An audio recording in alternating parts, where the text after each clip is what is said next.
Indigo விமானங்கள் அடுத்தடுத்து ரத்து செய்யப்பட்டதன் எதிரொலியாக விமான கட்டணம் பல மடங்கு உயர்ந்திருக்கிறது. ஊழியர்கள் வேலைநிறுத்தத்தின் காரணமாக சென்னை உள்நாட்டு விமான நிலையத்தில் பயணிகள் டிக்கெட் கட்டணங்கள் பல மடங்கு உயர்ந்திருப்பதாக அண்மை தகவல்கள் கிடைக்கப்பெற்றிருக்கின்றன. அது குறித்தான செய்தியை பார்த்து வருகிறோம். இண்டிகோ விமானங்கள் அடுத்தடுத்து ரத்தின் எதிரொலியாக விமான கட்டணம் பல மடங்கு உயர்த்தப்பட்டிருக்கிறது. விவரங்களோடு இணைந்திருக்கிறார் நம்முடைய செய்தியாளர் மொய்தீன். எந்தெந்த பகுதிகளுக்கு செல்ல கட்டணங்கள் உயர்த்தப்பட்டிருக்கிறது, எவ்வளவு சதவீதம், எவ்வளவு மடங்கு உயர்த்தப்பட்டிருக்கிறது? இந்தியா முழுவதும் இண்டிகோ விமான நிலைய அதிகாரிகளுக்கும் பைலட்டுகளுக்கும் இடையே நிலவும் கருத்து வேறுபாடு காரணமாக இன்று காலை முதல் சுமார் 100க்கும் மேற்பட்ட விமானங்கள் ரத்து செய்யப்பட்டு வருகின்றன.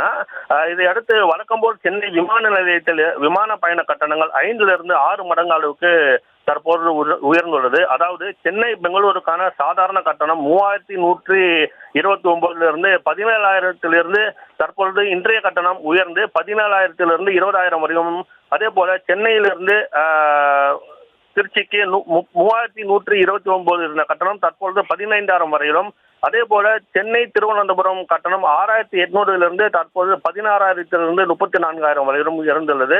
அதே போல சென்னையின் மற்ற மாநிலங்களான மும்பைக்கு சாதாரண கட்டணம் 5,900 இருந்த நிலையை தற்போது 42,000 வரையிலும், டெல்லிக்கு சாதாரண கட்டணம் 7,746 இருந்த நிலையில் தற்பொழுது 19,000 முதல் உயர்ந்துள்ளது.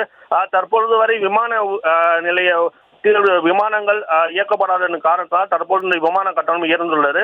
இண்டிகோ விமான ஊழியர்கள் தற்பொழுது பைலட்டுகளுடன் பேச்சுவார்த்தையில் ஈடுபட்டு வருகின்றனர். இன்று மாலை 6 மணி வரையிலும் இண்டிகோ விமானங்கள் எதுவும் இயங்கப்படாது என தெரிவிக்கப்படுகிறது. இந்த போராட்டத்தின் காரணமாக தற்போது இந்த கட்டணமானது தற்போது உயர்ந்துள்ளது. ஆசினி, விவரங்களுக்கு நன்றி மொய்தீன்.